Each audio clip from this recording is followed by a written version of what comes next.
Today I'm going to be going over how to change and maintain your chain on chainsaws. It's a really simple process, especially once you do a couple, you'll be able to run through it in no time. So let's get one taken apart and ready to go. So I'm going to start off demonstrating on my Husqvarna 460 Rancher. All chainsaws have a pretty similar concept of how to change, tighten, and lubricate the chain. And I will be showing a couple other saws that have slightly different variations, but we're gonna start with this. So this right here is one of the most important tools you can have when you have a chainsaw. It is called a scrench. You can get it on Amazon, Tractor Supply, I'm sure a bunch of other stores. And it has everything you need to do this job on a chainsaw. It has the wrench end for the bolts. It has the screwdriver for the tightener, and it has a bigger wrench end, which I haven't found a chainsaw big enough to use one of these yet, but I'm sure it's helpful for some people. So another reason why a scrench is a really universal tool. Every saw you see sitting here, and this little one sitting back here, all can be adjusted with this one scrench. So I like to keep them in the truck. So when we're going and cutting trees down somewhere else, I have them. I think my dad's truck has one, my truck has one. So the first thing you're gonna wanna do is start by loosening these two nuts right here. And if you are doing a full change of the chainsaw chain, you're gonna take these nuts all the way off.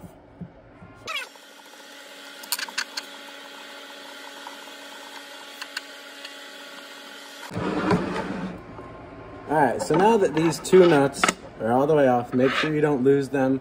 You can buy replacement nuts, which is what I had to do on this saw, because when I bought it, the guy had lost one. But it's just nice to have them. So what you're going to do, you're going to pull on this panel, and it will slowly start to slide off. And if you are doing a change of the chain, get in here, clean all of this out the best you can for, you know, cleanliness, just to have a nice clean saw and to take care of your saw, but also it does help with heat and running. So you're going to want to push back just enough to take tension off the chain. If you see right here, when I pull, it puts tension on. When I push back, it takes tension off. You want to pull the chain out, come down here at this end, and get the chain out of inside the bar. As you can see, it kind of slips in that bar nicely right there, and you're going to want to pull it out around the whole edge to make sure that it comes out nice. You want to take this off, and it loops around this clutch back here, so you're going to have to pull up and out to get this off. Now your chain is off. So on this saw, I just bought it, I think a week ago, and I already put all new bar, all new chain on there. If you do want to change your bar, you don't have to do anything else. You just pull forward, slide over, and then out, comes right out. Same process to put it back in, just in reverse. Now, when you're putting the chain back on, if you have a dull chain, you're going to want to replace it, obviously. And you can tell by it's dull by how fast or slow it's cutting. If it's cutting nice and fast and making nice big wood chip shavings, it's probably nice and sharp. However, if it's taking a really long time to cut, and it's starting to even smoke a little, it's definitely a dull chain. Now, I've made this mistake in the past. Make sure the chain is going the right direction. Once or twice where I put the chain on backwards and I was like, why isn't it cutting right? It's a brand new chain.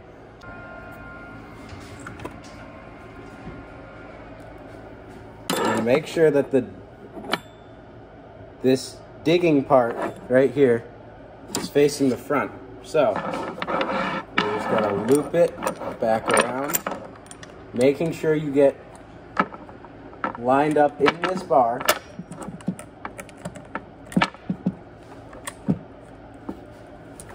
You want to make sure all these little teeth go back into the bar.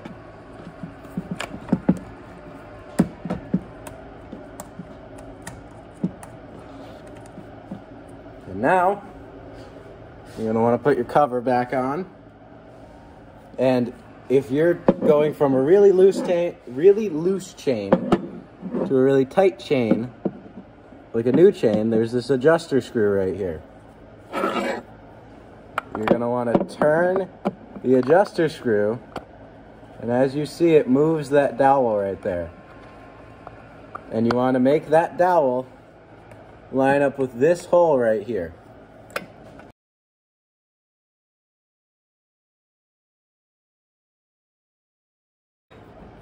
Wiggles right on in there. Okay. Now, you want to put the nuts on just hand tight.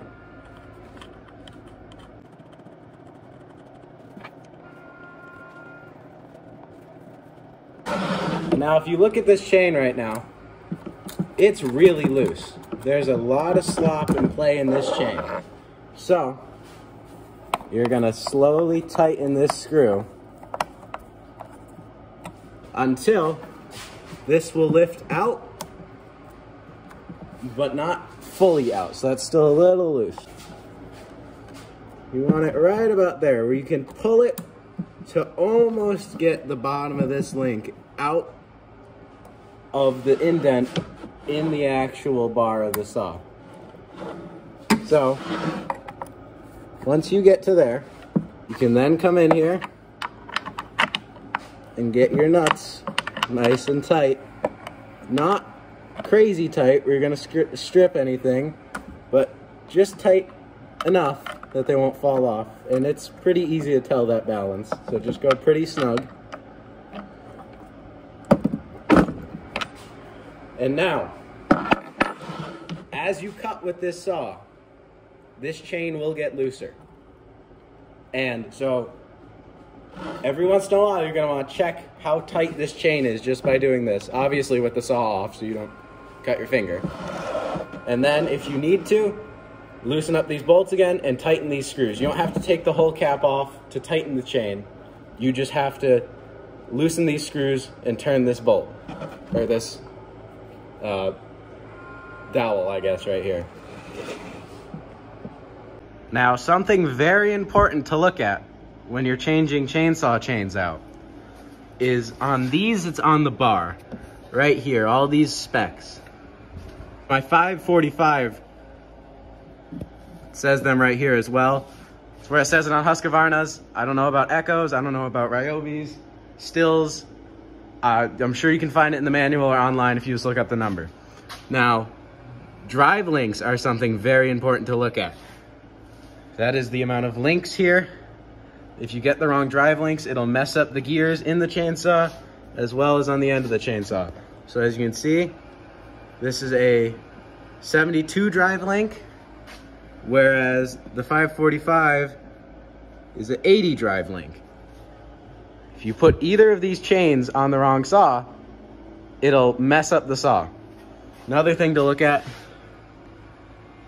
is the width of the slot in the bar where the chain goes in. If it's too wide, it'll bind up the chain. If it's too thin, it'll slop around and fall out, and that's not good. The other thing to look at is the length of the chain you need. This is a 20-inch bar, so it takes a 20-inch chain. Same with this. I also have a 24 for this saw, and I have some saws that are 16s and 10s. So just make sure you get the right length or it won't work, right width or it won't work, and the right drive links or it won't work. Now, it's very important not to get your chains mixed up. I have all my chains sitting out with the model and the length of all of them. And this really only applies if you have multiple saws, but you really don't want to get these mixed up. Because like I said, the 545 is an 80 drive link, the 460 is a 72. If I just put all these chains in the same place, then I don't know which is which, and I could end up messing up a saw by putting a 72 on an 80 chainsaw. Now, not all saws are gonna have the adjustment out here. I love Husqvarna. It's my favorite saw brand because it's made for a more professional audience rather than homeowners, especially once you get into the big saws like this. They do that out here, so it's more convenient. And it is more convenient by a lot, but not every saw is gonna have that. Some saws that people watching this video might buy may look like this Echo, where there's no adjuster down here. Instead, it is right there on the other side of the chain. Now, this is just the same process. Take these bolts off and either loosen or tighten this depending on what you need, and it should work exactly the same. I know not all chainsaws are gonna have it here or here like the Husqvarnas, but if you can't find it, look in your owner's manual, look on YouTube, look wherever you need to look to find it, because it's a very important part of the saw. Now, another really important piece of making your chains last and your chainsaw last is bar oil. Now this right here will go in a fill spout that is clearly marked chain oil. On this Ryobi, it's further back, it says chain oil. On this Husqvarna, it's right up front, it says chain oil. Do not put the chain oil in the gasoline. It'll lock up your saw, it's not good. So, you open it. As you can see, the saw is full. You take your chain oil. I like to buy Husqvarna chain oil because I run mainly Husqvarnas. Now, if you're gonna be running, you know, a lot of Ryobi saws, a lot of Echoes, a lot of Stills, you'd probably get their bar oil because factory stuff is usually better than the cheap stuff you get at Walmart. Now, you're gonna wanna check your bar oil as much as possible. I mean, pretty much every like half hour to an hour, you should check of runtime, you should check this. And definitely before you put a saw away, you should fill it with bar oil, just so that next time you don't have to worry about it. So you're just gonna take your bar oil. They sell it in much smaller containers if you're not gonna be cutting a lot of stuff.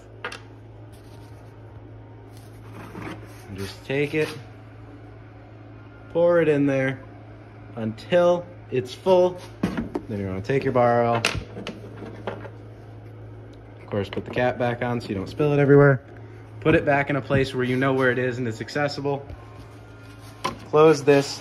There's no reason to go super tight on this cap. You know, snug it up, definitely. You don't want stuff leaking out, but, you know, you shouldn't want it super tight at all. Like, I'm guessing my dad put this on last, or it just got tight from sitting over time, because I just had to go get pliers to undo it. You don't need it tight. These strip out super easy.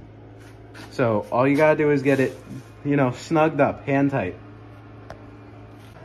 But yeah, this is the video mainly for beginners on just how to do this. If you're looking into getting a chainsaw, I'm very biased, but I would highly recommend getting a Husqvarna. I've had issues with all of these saws, and granted, this one's newest, but I never had issue with either of the Huskies. They're beasts, they run amazingly, and they seem just to be the best saw, especially for value. I know Stihl is a little more expensive, but I don't see the difference in them.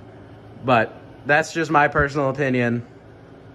Buying a saw really isn't scary. Just go out, get a saw. You'll get used to it very quickly, and you can get a lot of stuff done around the home. Thank you so much for watching.